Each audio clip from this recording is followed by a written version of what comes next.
The Caliphate, a form of rule in Islam that lasted for almost 13 centuries. From the death of the Prophet Muhammad to the overthrow of the last Ottoman Caliph in 1924. The Arabic term for caliph is khalifa, which actually in essence simply means a successor or a deputy. The ruler of the Islamic world would call himself Khalifat Rasulillah, the successor of God's messenger. Through the centuries, the title of Caliph is a term that has been used and at times abused. In June 2014, a militant group calling itself the Islamic State in Iraq and the Levant, or ISIL, declared the establishment of a caliphate. A call rejected by most Muslims around the world. ISIL proclaimed its leader, Abu Bakr al-Baghdadi, a caliph, appropriating a title imbued with religious and political significance, and casting a dark shadow over a rich history. Today's Caliph Baghdadi, he is destroying or attempting to destroy much of the legacy those caliphs had wanted to preserve and to foster. المفاهيم متخلفة، لا تدرس التاريخ ولا تفهم الواقع. حتى الآثار التي طمست يقولون انها أصنام، ما هذه كانت موجودة في زمن الصحابة لما طمسوها. This is the story of a title that originated 1,400 years ago, that spanned one of the greatest empires the world has ever known. This is the story of the Caliph.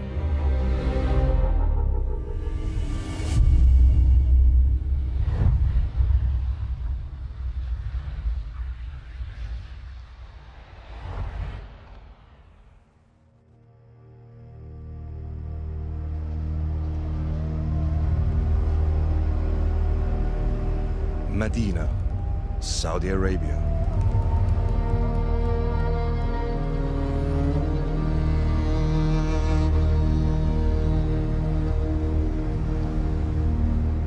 Last resting place of Muhammad, the Prophet of Islam.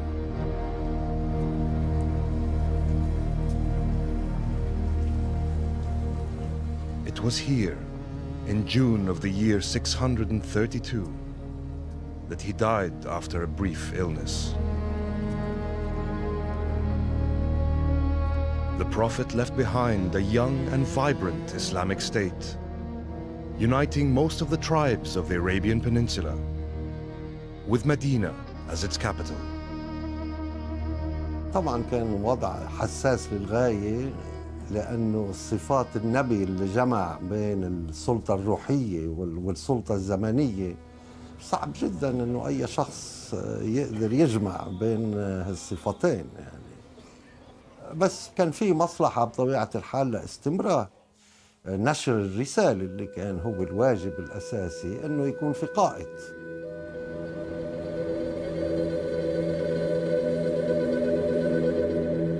Ten years earlier, Muhammad and a group of his early followers, who would come to be known as al-Muhajirun, or the emigrants, had fled Mecca and persecution by the pagan leaders of their own tribe, Quraysh.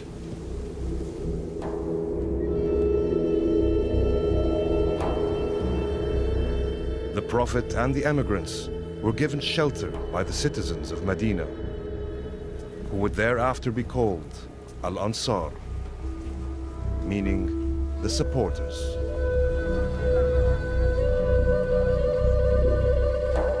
Together, these two groups formed the Sahaba, the close companions of the Prophet.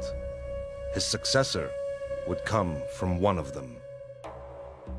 الأنصار شعروا بأنهم أهل البلد وأهل العدد، ولذلك من حقهم أن يتولوا هذا الأمر بعد الرسول.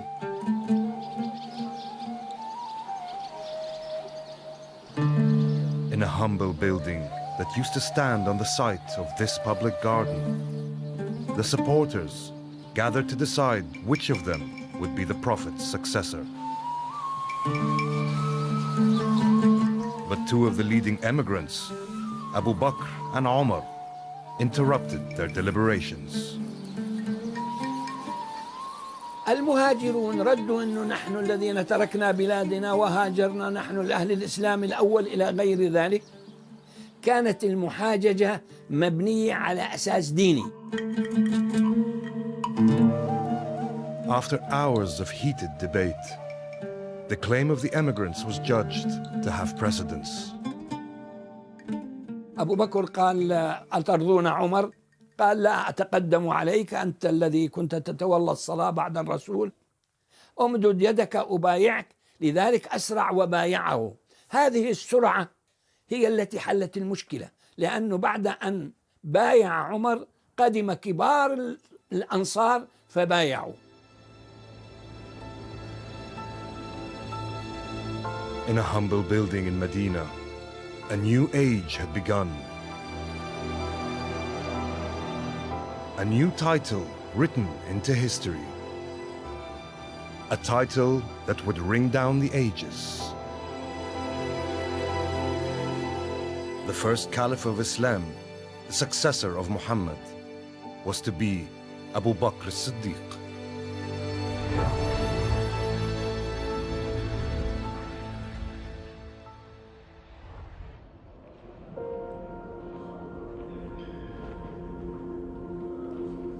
The following day, Abu Bakr's position was confirmed when the Muslim community gave bay'ah, an oath of allegiance, to the new caliph.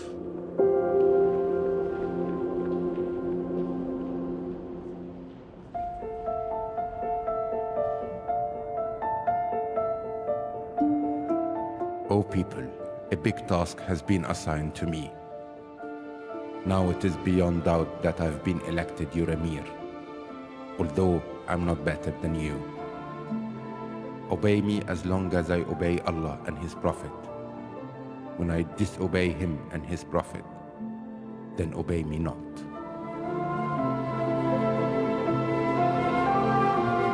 Abu Bakr was the first of four who would be known as the Rashidun, the rightly guided caliphs. They were all people who had been very close to the Prophet Muhammad during his lifetime, as his companions, as those who had converted early to Islam and had dedicated themselves to the formation of the early community, the spreading of the message, who had fought in early campaigns and were intimates of the Prophet Muhammad in all ways. في اليوم الثاني من بيعته للخلافة وضع أقمشته على كتفه وذهب إلى السوق، حتى لقاه في الطريق عمر بن الخطاب وصحابة آخرين قالوا له: إلى أين يا أبي بكر؟ قال: إلى السوق. قال له: البارحة بويعت أمير المسلمين واليوم تذهب إلى السوق. قال: وكيف أطعم عيالي؟ قالوا: ارجع بنا نعطيك من بيت المال.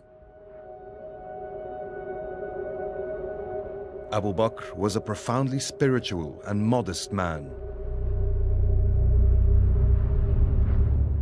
But when some of the Arabian tribes rose up in rebellion, refusing to submit to the new caliphate, he was quick to act. As a merchant, as someone who knows the whole of Arabia, he knows all the tribal details, the genealogies, the clans, the weaknesses, the strengths, who can be employed against whom, and he transforms himself into this extraordinary, powerful man.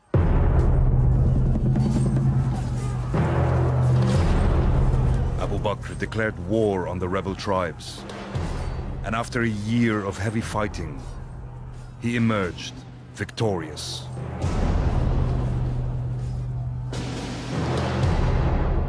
His attention was now turned to the territory of the two superpowers of the era, the Sassanids in Persia and the Byzantines of the Eastern Roman Empire.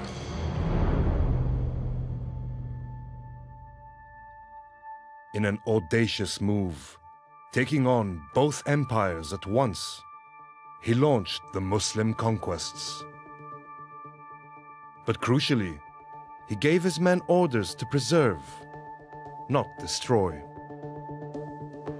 من يقرأ هذه الوصايا يشعر وكأن أبا بكر رضي الله عنه قد صاغ ميثاق جنيف، فهو يوصي قادته بأن لا يتعرضوا للنساء، لا يتعرضوا لكبار السن، لا يتعرضوا لمتدينين في معابدهم.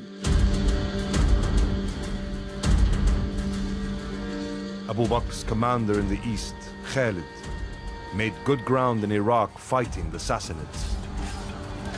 But the four armies sent to attack Byzantine garrisons in the Levant were meeting heavy resistance.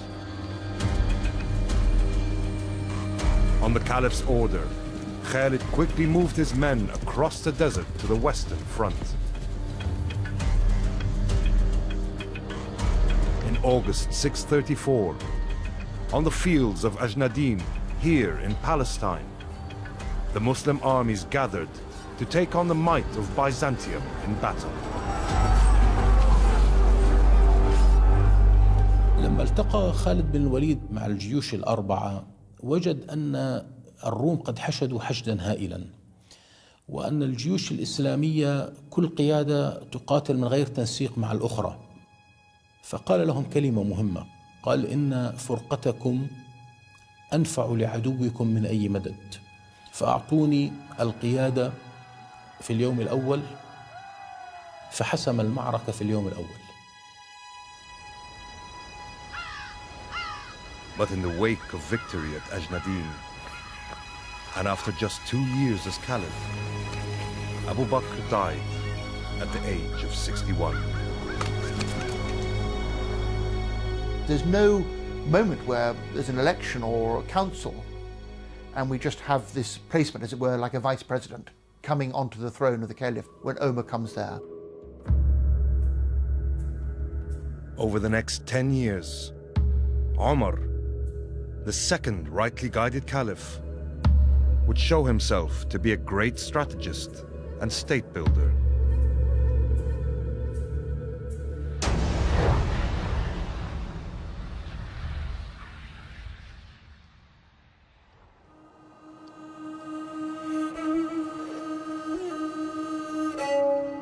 A few days after he became Caliph, Omar's armies, once more under Khalid, conquered Damascus.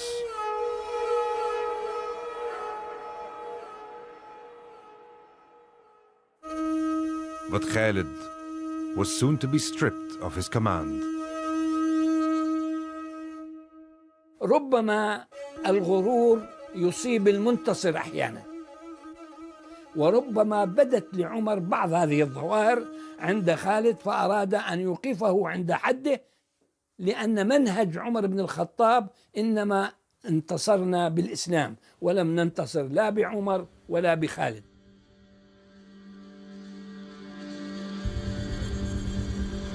After 2 years, the Caliph would recall this brilliant commander to the battlefront once again. This time, here in northern Jordan, in the tranquil valley of the Yarmouk River. In August 636, this was where the Byzantine army clashed with Muslim forces under Khalid. Once more, victory fell to the Muslims. الروم بعد ذلك بدأوا بالانسحاب، وأدرك هرقل أن هذه الهزيمة بالنسبة له تعني كسر العمود الفقري للروم، فقال: وداعا يا سوريا، وداعا لا لقاء بعده. The Muslim conquests moved onwards in all directions, capturing the rest of the Levant and its great cities. Finally, they laid siege to Jerusalem itself. راهب بيت المقدس العجوز سفرونيوس وهو بلا قوة مقاتلة يعرض الصلح ويشترط أن يأتي عمر بن الخطاب بنفسه لاستلام بيت المقدس.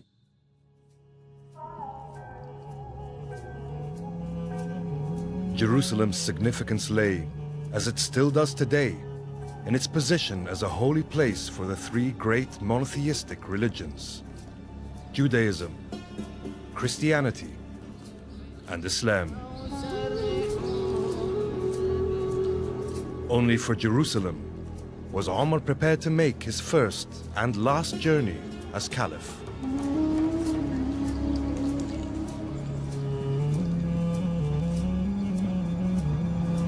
فجاء على ناقة هو ومرافق اسمه أسلم. حينما وصل الركب المدينة كان دور عمر بن الخطاب هو الذي يقود الراحلة وأسلم هو الذي يركب الراحلة، فدخلها مشيا على الأقدام، لم يدخلها على دبابة ولا على صاروخ ولا على طيارة.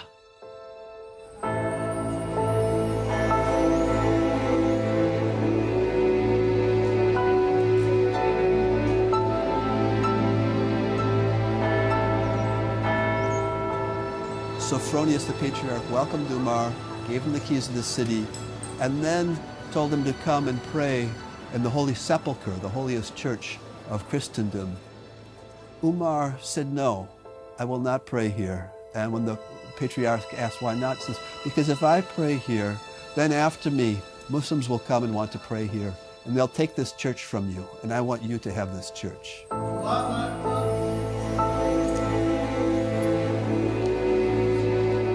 Instead, Omar prayed just outside the church. In later years, on the exact spot, this mosque was erected, bearing the Caliph's name.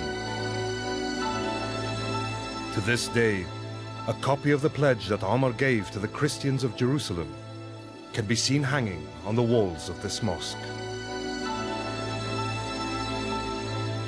This is an assurance of peace and protection given by the servant of Allah, Umar, commander of the believers, to the people of Jerusalem. He gave them an assurance of protection for their lives, property, church, and crosses, as well as the sick and the healthy, and all its religious community. It's a wonderful journey, and so many stories about Omar, about the puritanical commander. But in his journey to Jerusalem, he's at his best. He is sorting out the faith traditions, honouring them in a city that can be shared by all faith communities. With the Muslims now in full control of the Levant, they moved west and conquered Egypt. In the east, the Caliph's armies triumphed over the Sassanids at Qadisiyah and advanced on their capital, Ctesiphon.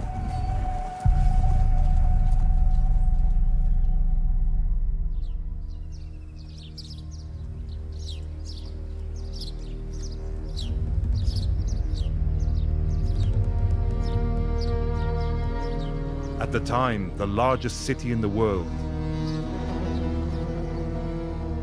all that remains today of Ctesiphon is the Arch of Khusru, once the throne hall of Persian emperors.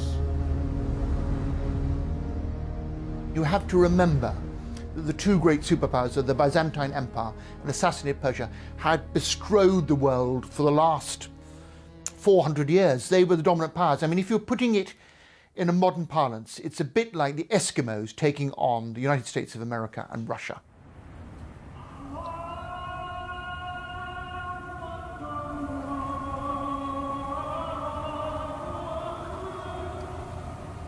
In October 644, at the height of his powers, and while leading the Fajr, dawn prayers, Omar was assassinated by a disaffected Persian slave. يقف عمر بن الخطاب كخليفة كشخصية شامخة في التاريخ الإسلامي. هو حصلت في زمنه أكثر الفتوح في العهد الراشدي، هو الذي استطاع أن يؤسس القواعد الإدارية للدولة. يعني تستطيع أن تقول الدولة الإسلامية في عهد عمر بن الخطاب فيها مؤسسات إدارية، فيها جيش منظم، فيها معسكرات ثابتة، فيها سياسة معينة، فيها قضاء إلى غير ذلك من الأمور التي تكون كل متطلبات الدولة. The leadership of the Muslims now passed to a man with a markedly different character. Othman became the third of the Rashidun, the rightly guided caliphs.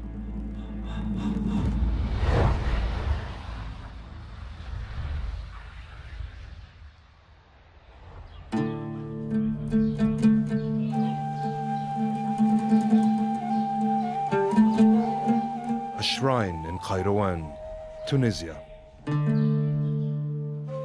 Resting place of one of the Sahaba, the Prophet Muhammad's close companions. Abu Zama was killed in the early attempts to conquer the area during the reign of the Caliph, Othman.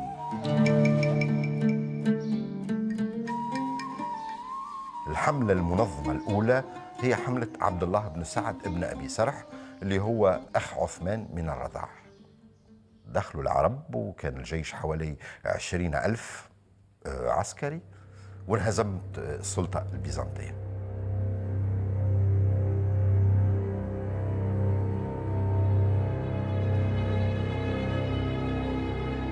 At first successful, the campaign soon ran into problems over the division of the spoils of war. الخلافة تأخذ خمس الغنائم. عثمان بن عفان لتشجيع القوات العسكريين يعطيه خمس الخمس، لكن بما أنه قائد الحملة هو أخو عثمان من الرضاعة، كانت من أول بوادر الانشقاقات والحملات السياسية ضد الخليفة عثمان حول اقتسام الغنائم. The ruling elite of this empire were all derived from Muhammad's tribe, the tribe of Quraysh. These people had become the rulers of a very, very wealthy empire. And they also had large armies that had been drawn from across the peninsula and now were being settled in garrisons in Egypt and Iraq. And so I think the politics and the economics of this situation were almost inevitably going to drive conflict. In 655, mutinies broke out against the Caliph in Kufa and Basra, and in the garrison at Fustat in Egypt. A year later, armed rebels marched to Medina and took up positions around Othman's house, calling on him to step down. The blockade of his house turns into a siege, things get ugly, eventually he's broken into and he is assassinated, killed, and it's said that's an awful symbolic moment. He was meditating, reading the Quran in the company of one of his wives, and the blood of the third caliph is spilt on the Quran. So you've got that emblematic moment when the word of God is splattered with blood, and it's as if the Islamic community will never know peace again. Once again, a caliph had been assassinated. But this time, the killers were Muslims. Less than a quarter of a century after the death of the Prophet, chaos beckoned.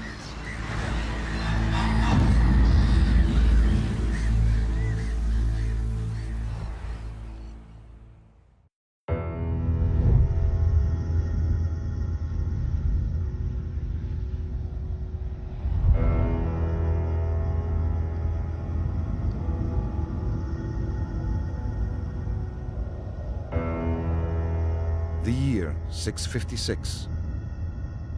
Just a quarter of a century has passed since the death of the Prophet Muhammad and the foundation of the Caliphate.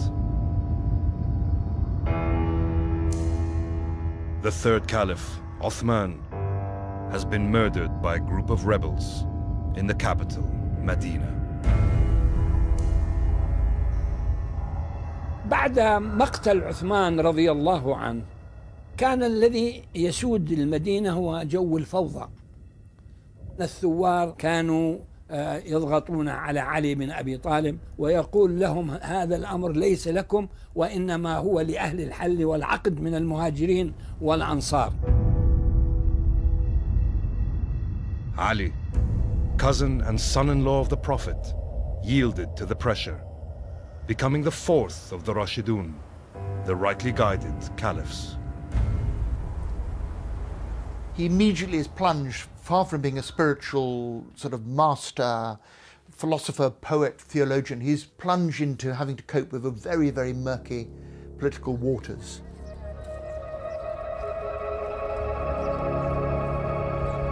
Kufa, Iraq, bedrock of support for the new caliph, Ali. Abandoning Medina, he moved his capital here in the face of a growing threat coming from close to the Prophet himself. Calling for the punishment of Uthman's killers, Aisha, one of the Prophet's wives, and two of his closest companions, Talha and Zubair, gathered an army to do battle with the new caliph. It came to be known as the Battle of the Camel. This set the scene for violent conflict between Muhammad's former companions. Ali was victorious and Talha and Zubair were defeated. Aisha withdrew from public life after this defeat. The Islamic State had fallen into its first civil war. The first, but not the last.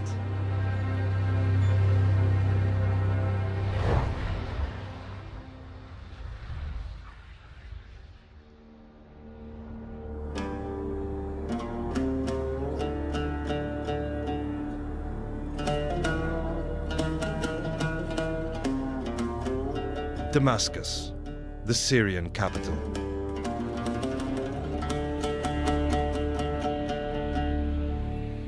In 634, and after almost 7 centuries under Roman rule, this city was conquered by Muslims.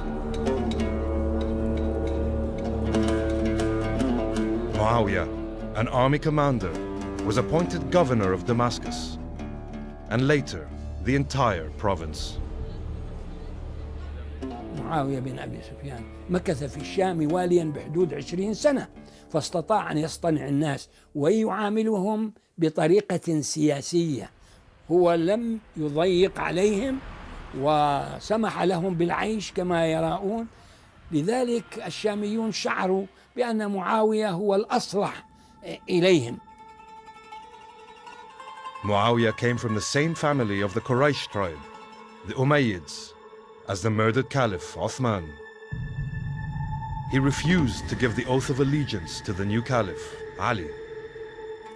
Many of Uthman's relatives began to demand that Ali hand over those killers for justice.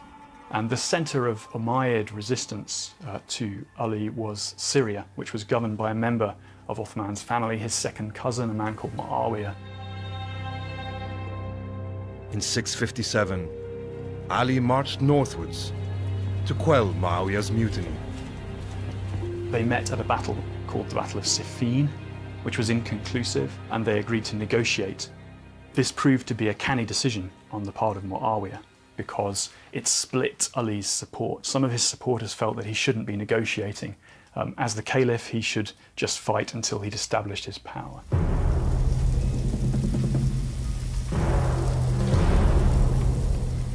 In January of 661, the dissidents in Ali's army decided to try to wrest power from the elite.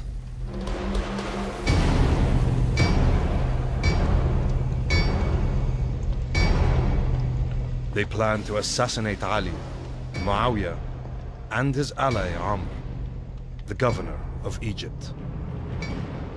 But their conspiracy ended with only one victim, Ali, the Caliph.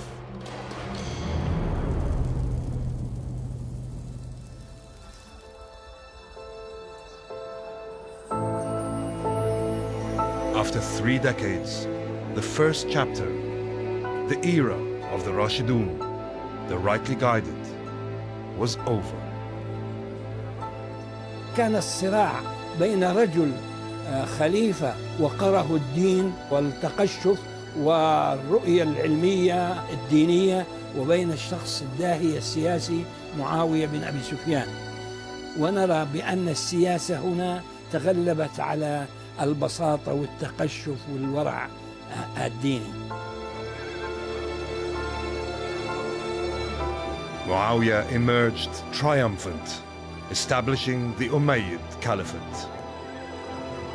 A new dynasty, no longer primarily religious. The Caliphate now began to look more like a monarchy.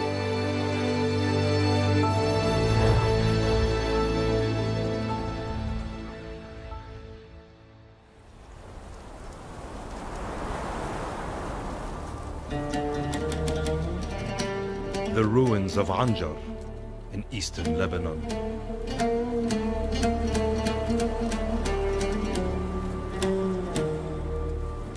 Once thought to be Byzantine Roman, the city was in fact built by the Umayyads. They had adopted the architectural style of the Byzantines, along with their structures of imperial rule. كان عندهم نماذج سلطة سياسية بجوارهم، وهن كانوا على اطلاع سواء بنظام الحكم البيزنطي والإمبراطورية الفارسية، فأخذوا من النظامين حتى يبنوا نظام الخلافة. بس نظام الخلافة ما عنده قواعد إذا بدك بالقرآن الكريم نفسه، هو شغل الإنسان يعني.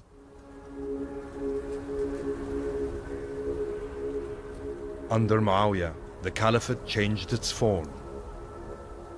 And as a king would have done, he named his son Yazid as his successor. The early caliphate was not dynastic. People were chosen by being designated by their predecessor or by groups who consulted amongst themselves. So it was, if you like, elective in the loosest possible sense of the word. And that's how the first 4 caliphs were chosen by, if you like, the consensus of the early Muslim community. Yazid became caliph on his father's death in 680. His rule was to plunge the state into another civil war.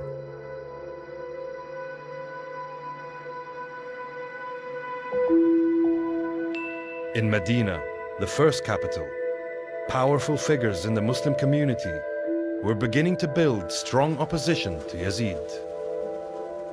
Particularly important examples are Abdullah, the son of Zubayr, who had challenged Ali in the first civil war. Also Hussein, the son of Ali, who had been caliph during the first civil war. He also resisted the call for a pledge of allegiance to Yazid. To signal his rejection of Yazid's caliphate, Hussein left Medina for Mecca. From there, he set off for Kufa, former stronghold of his father.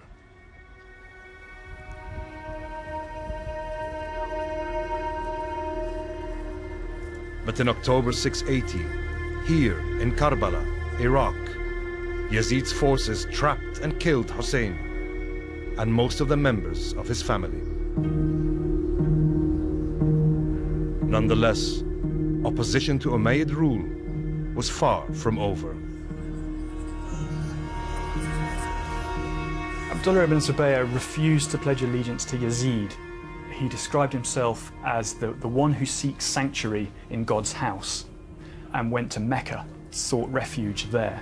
Yazid decided to send an army against Abdullah ibn Zubayr.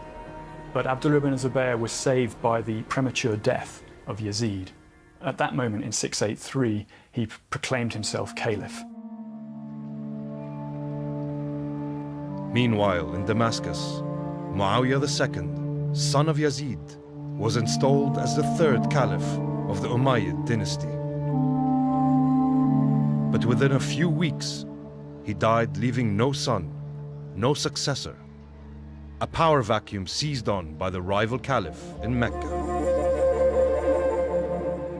قوية المعارضة التي شكلها عبد الله بن الزبير، فاحتشدت حوله بعض القبائل العربية، قبائل من العراق وقبائل من سوريا وقبائل من فلسطين.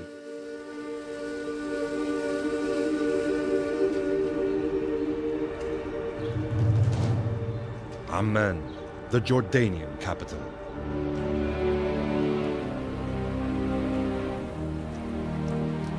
A city overlooked by the remains of a Byzantine castle and the palace of the Umayyad governor. The tribes of Jordan were the last to stay loyal to the Umayyads. In 684, a tribal gathering held here chose Marwan as the new Umayyad Caliph.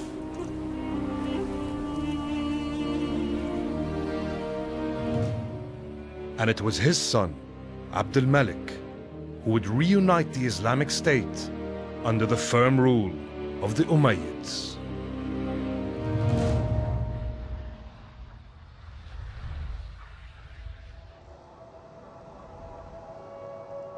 The Dome of the Rock, Jerusalem's most recognizable landmark. Built on the orders of the Umayyad Caliph, Abd al-Malik, this is the third holiest site in Islam.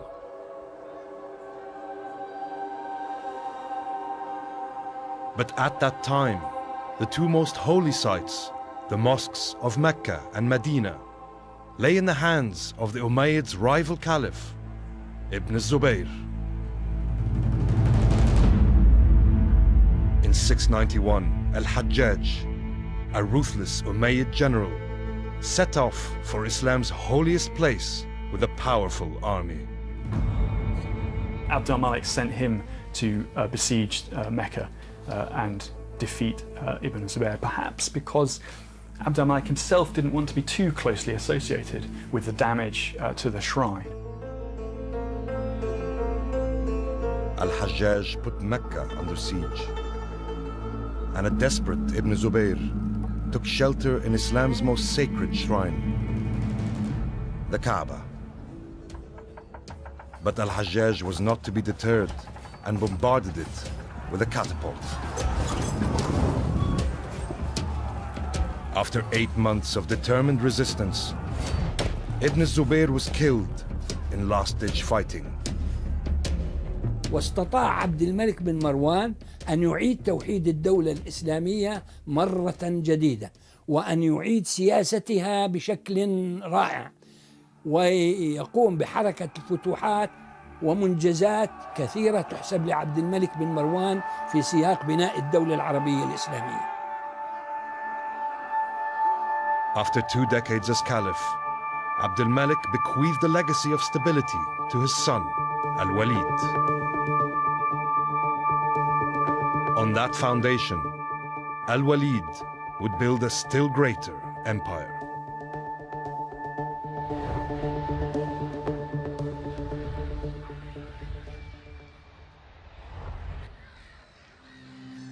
Rabat, the capital of modern Morocco.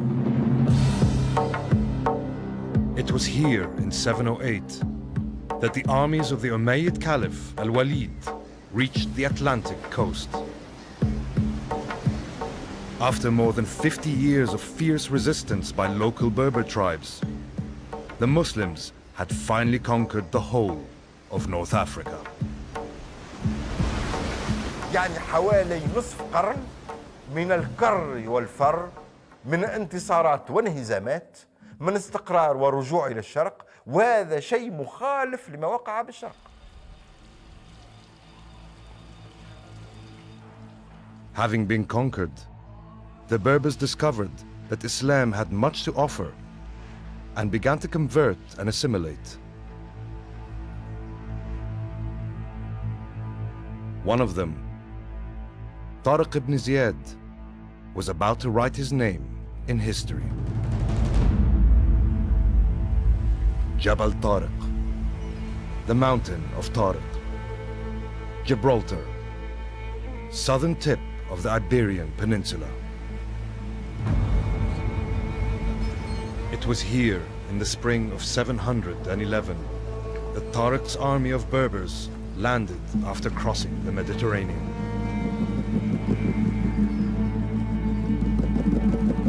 Inside 3 years, he had toppled the Visigoth rulers and secured almost total control of the peninsula, turning it into a caliphal province known as Andalusia. فهو بربري ولكنه مسلم قبل كل شيء، يعني دخل في الدين الجديد وصار من أبطال الدين الجديد، من أبطال الإسلام. Along with the great conquests in Europe, there was more success in Asia. Muslim armies began advancing towards what is today Pakistan, Afghanistan, and the Central Asian republics. Within 10 years, they had reached the borders of China. The Umayyads had built the biggest empire yet known. هذه العزيمة أنتجت إمبراطورية كما أنتج الرومان إمبراطورية بنفس الطريقة، كما أنتج اليونان قبلهم بنفس الطريقة، كما أنتج الفرس قبلهم بنفس الطريقة. التصميم والعزم والإرادة هي التي تصنع الإمبراطوريات.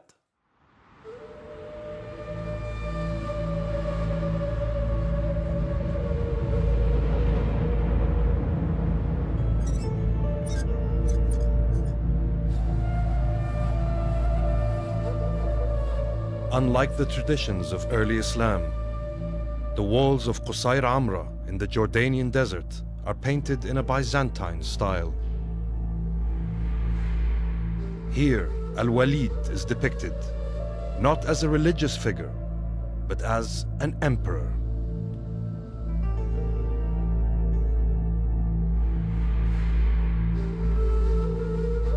In just 10 years, he had made himself the most powerful man on earth. But his successors would struggle to retain that power.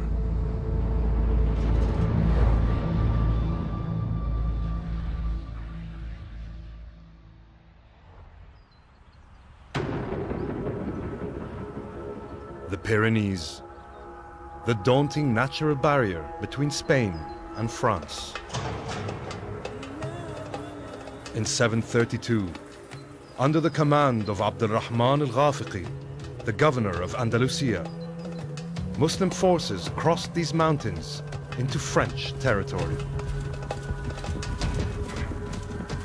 Seemingly unstoppable, they advanced north, capturing one city after another. جرأة عبد الرحمن الغافقي هي التي جعلته يتجه في اتجاه أبواتي رغبة منه بأنه قد، وأقول هنا قد، يقوم بفتح فرنسا أو بلاد غالا آنذاك، إلا أنه لم يكن على دراية بطبيعة الخصم، وهنا نتحدث عن شر المطرقة كما يسميه العرب، ولم يكن كذلك على دراية بأن كان هناك نوع من الوحدة حول هذا الرجل. On this field, to the north of the French city of Poitiers, the advancing troops were stopped by a Frankish army under Charles Martel. The Muslims were defeated and their commander, Abd al-Rahman, killed.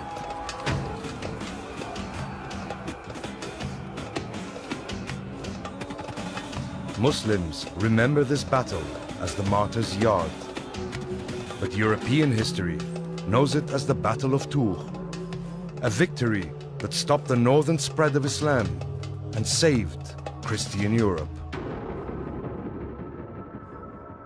It then came to symbolize for later historians, in particular for the great English historian Edward Gibbon. He saw it as a decisive turning point in the battle between Europe and the Muslim world. And he famously said that if it hadn't been for Charles Martel and Tours, we would now be preaching the Quran in Oxford.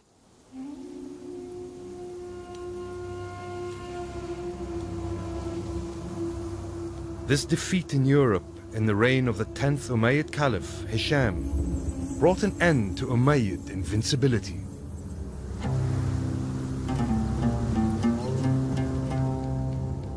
And just as his palace in Jericho, Palestine lies in ruins today, Hisham's death in 743 threw the whole state into chaos.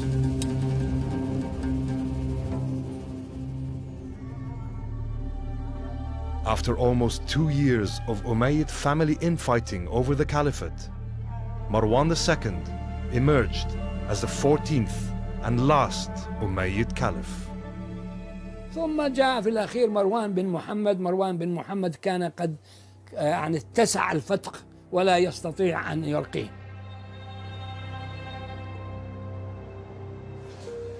Absorbed by his efforts to contain trouble at the heart of the state, the new caliph was oblivious to grave events unfolding in the east. A rather mysterious leader who's remembered by the name Abu Muslim was calling for pledges of allegiance to the Prophet's family, and he managed to draw a substantial following from eastern Iran into an army to oppose Umayyad rule. The rebel army marched westward and captured Kufa in Iraq. In November 749, here in the city's mosque, Bay'ah, the oath of allegiance, was given to the first Abbasid Caliph. They proclaimed a man as Caliph called Abu al-Abbas as-Safah, and he was a descendant of one of the Prophet Muhammad's uncles, and he based his claim to the caliphate on that kinship with the Prophet Muhammad.